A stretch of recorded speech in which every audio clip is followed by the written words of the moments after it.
Hey grade 4s! Today we're going to read chapter 8, Hardy Boy Adventures, Tunnel of Secrets, Ghost Train. Did anyone see who threw this out? I demanded.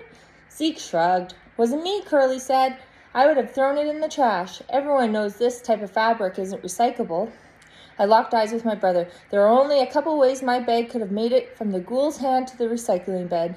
Either the ghoul had used the same locker as Sal to make its getaway, or Sal and the ghoul were one and the same. This may seem like a strange question, but do you guys didn't happen to see someone in a red robe with a beak, did you? Frank asked. Curly gasped and dove behind the trash can. You mean the ghosts? Zeke asked matter-of-factly. Sure, people see them all the time. He wasn't joking. I've never seen one personally, but you hear stories about the ghosts and the ghouls that haunt these old tunnels. You said you saw one yourself, right, Curly? Sure did, Curly said, peeking from behind the trash can.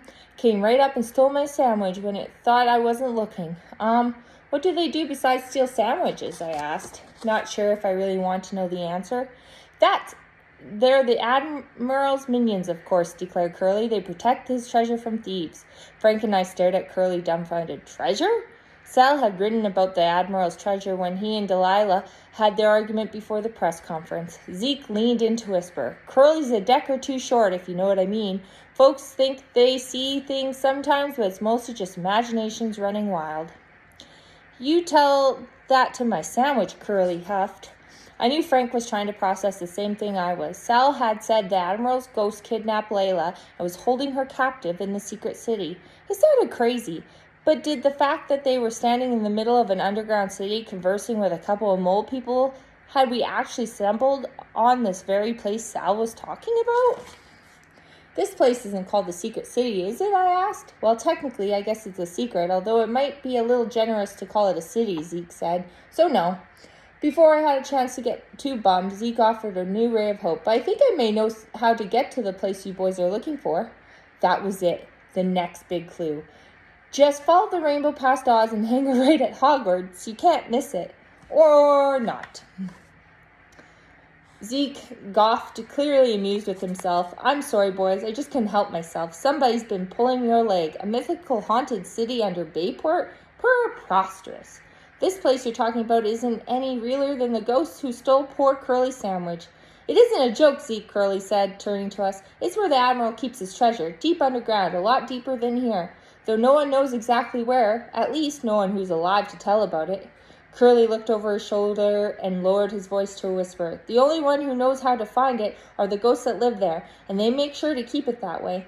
Some say just speaking its name is enough to bring their curse down on you. Once that happens, well, they let you live, but you'll wish they hadn't. I gulped. I didn't actually believe in ghosts, of course, but down in those abandoned tunnels after the masked, whatever it was, had attacked us in the library, and with Layla missing, well, it was enough to make even a level-headed guy like me want to start sleeping with a nightlight. Take my advice, Curly warned. Forget all about this place and go back up where it's safe and sunny. You seem like nice boys. I don't want to see you dead. Or worse. Curly gave us a frightened look, then hurried back to his boxcar condo, slamming the door, bolting the lock, and shutting the blinds. Well, that's reassuring, I said. Scientifically speaking, there's no evidence to suggest that paranormal phenomenon like the ones Curly described couldn't even exist, Frank said, sounding less confident than I think he meant to. Zeke looked amused. I wouldn't let Curly scare you boys too much. Like I said, it's preposterous. But who knows, maybe he's right. There are many tunnels and passageways running under Bayport. The ones that everyone above ground have been all excited about lately aren't half of it. Who knows what you see down there if you search hard enough. Although I suspect all you find are cobwebs and sewer rats. Whatever lay ahead, we had an obligation to Layla to investigate. So far, all the crazy components of this case seem to point back to one person, and I figured that person was a good place to start. Zeke, if we did want to find Sal, where would we look, I asked. Zeke thought for a moment. Well, I guess you could leave him a note. A note? Frank asked. Sure. Sal's kind of like the maintenance guy around here, only he doesn't like talking to people, so he keeps a lockbox for folks to put requests when something needs to be fixed, like running wires for a new resident or when HBO is on the fridge. Just take the tunnel to the junction and you'll see it on the wall. Z pointed to a dark tunnel branching off from the open, well-lit space we were standing in. I unzipped my bag, took a quick inventory, strapped on a headlamp, Luckily, the thief hadn't taken anything except the Admiral's key. "Let's roll," I said to Frank. "Thanks for the help, Zeke," Frank said. "No worries, you boys keep an eye on your sandwiches," he said with a wink. "Well, that was interesting," I said to Frank as we walked toward the mouth of the tunnel. "I don't think I've ever met anyone quite like Zeke and Curly before." "I guess you'll have to be at least a little strange to choose to live underground," Frank replied. I had an unsettled feeling as we entered the tunnel. I didn't love the idea of going even deeper underground in pursuit of someone everyone claimed was off his rocker. And walking into a closed train tunnel with barely any space between the track and walls made me feel extra edgy. As we followed the track around a curve in the tunnel, my headlamp threw all kinds of ghostly shadows off the railroad ties in front of us. "Is it normal to feel claustrophobic while urban exploring?" Frank asked meekly. "Totally normal, bro," I said. "The important thing is to stay calm and it'll pass." Frank signed in relief. "Okay, that's good. Thanks." "No prob. Hey, what's that?" I asked my brother. "What's what?" He started to ask, but then he felt it too. The tracks had started vibrating under our feet. "That's where," he said, listening to the low click, click, click, click that followed.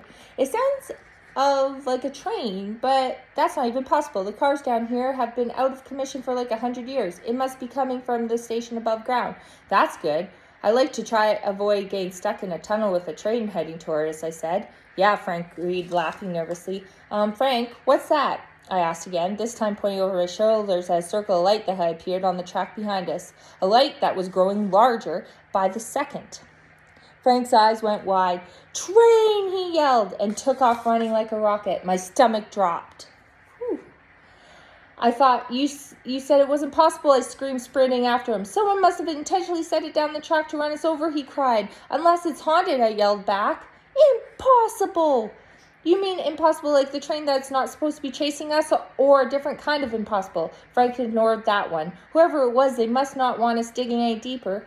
That means we're on the right track. If this is the right track, I sure don't want to see the wrong one," I said, trying to will my feet to go faster. "Sorry, bad word choice," Frank replied. The light behind us grew brighter, filling the tunnel and making our shadows dance along the tracks in front of us. "We can't outrun it," I yelled. Frank screamed something else, but the sound of the train wheels plowing over the track drowned it out. Then I saw, too, the wall with the lockbox he had told us about, but that meant there was nowhere left to run.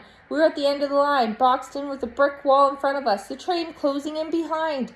I sprinted as hard as I could from the wall, having no idea what we were going to do when we got there, but hoping it would at least give us a few seconds to wish for a miracle.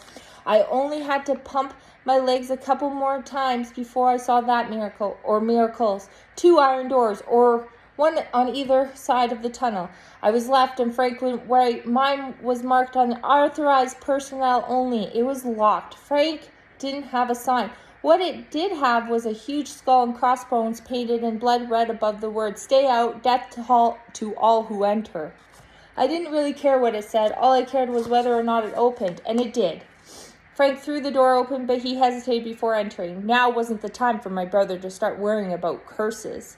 The light from the train was blinding, the sound deafening. We were out of time. I dove across the tunnel, plowing into Frank and shoving us both through the door, a split second before the train would have plowed into us. It didn't take me long to figure out why. Frank had stopped, though, and it didn't have anything to do with the pirates or curse.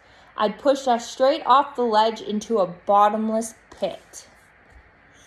Stay tuned for Chapter 9.